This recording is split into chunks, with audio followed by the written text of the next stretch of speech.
sorry, it seems to switch off there. Yeah, as I was saying, so I've got to take the throttle bodies off to look at the throttle position sensor, to fit them back down for the final fit, and then all in here will be like significantly tidier.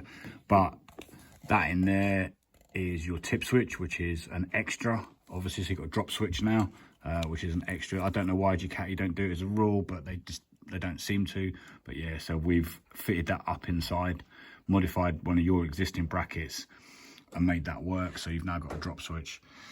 So moving down, so this is probably one of the bits that took quite a bit of time. It doesn't look it, but I don't know if you can see all of everything that's involved.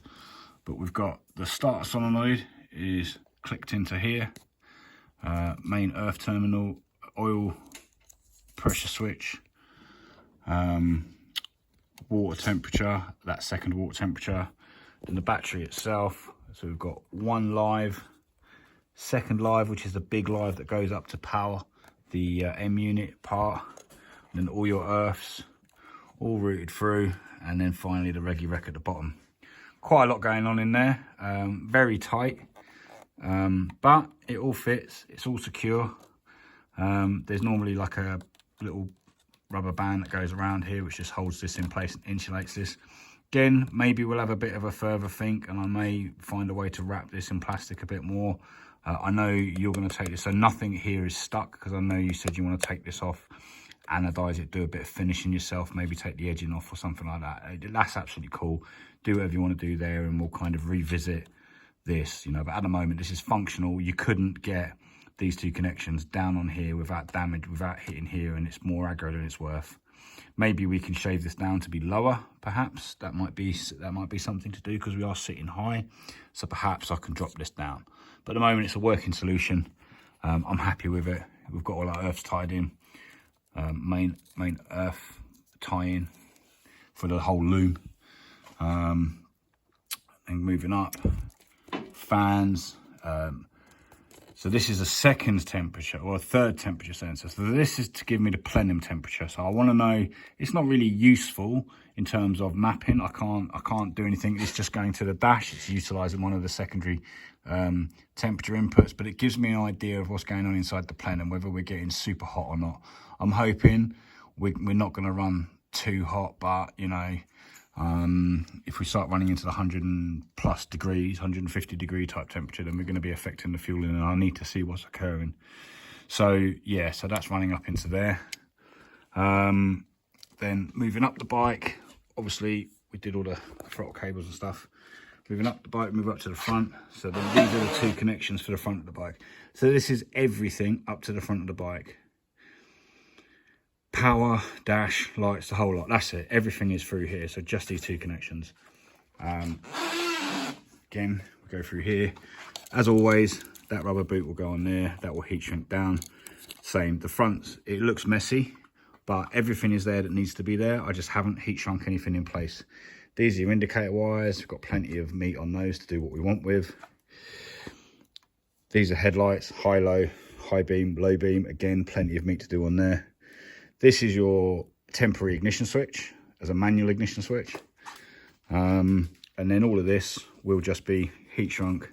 That will come up here and be molded. And it'll be molded like this. So this is one I've made earlier. So this is the little, where are we? M unit, the little M button, so that we can run all the switches through it. And these are your switches. And then, yeah, so I've just made that up, molded it, and away we go. So again, we'll have another molding here. Be something like that.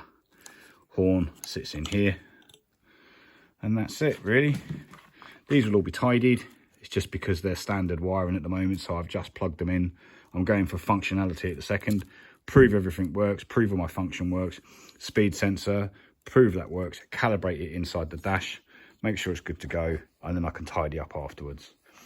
And that's it really. So we're a long way further forward, and then to turn it off, you just double tap and we're off. That's it. The bike shut down. So when you walk away with your phone as your Bluetooth connection, it will disappear, so you won't be able to connect to it. We have got the manual override, so if you don't want to do it, you can just have your manual override. Like I say, all of this will be going back together. It's just stripped out to give me room, because I've had this unit on and off a few times. So I've got the bare minimum on it to have it fit so that I can line things up. But you know, obviously I'm coming up to a final fit. So I don't know if you're going to be able to see, but that sensor there, black thing there, is the throttle position sensor. So when I turn the throttle, that's a sensor that tells me. And that, I think that sensor is 180 degrees out. I think that sensor should be pointing up that way. But whatever it isn't currently working. It's going from maximum value to minimum value rather than minimum value to maximum value. So that's something I've got to have a head scratch on. But once I get to the bottom of that, that's probably my biggest current problem.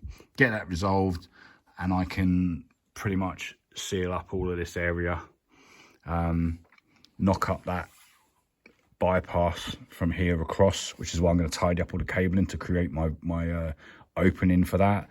I built all of that with enough room that it can all be looped and tied up neatly, so that it creates the maximum amount of space to go through the middle of the bike.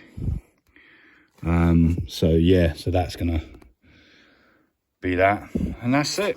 Away, and that's where we are at the moment. So yeah, currently everything electrically works, in terms that I can test. It does turn over. Fuel pump is priming. I've heard the injectors click, so they do a priming cycle, so we've got power going to the injectors. If the fuel pump is priming, then the coils are priming because they're on the same feed. Coils are priming. The coils are getting 12 volts because they're on the same feed. I know that the fuel pump is priming. Pressure I haven't done yet. I'm going to have to put a pressure gauge in line here somewhere, just so I can tap off of it.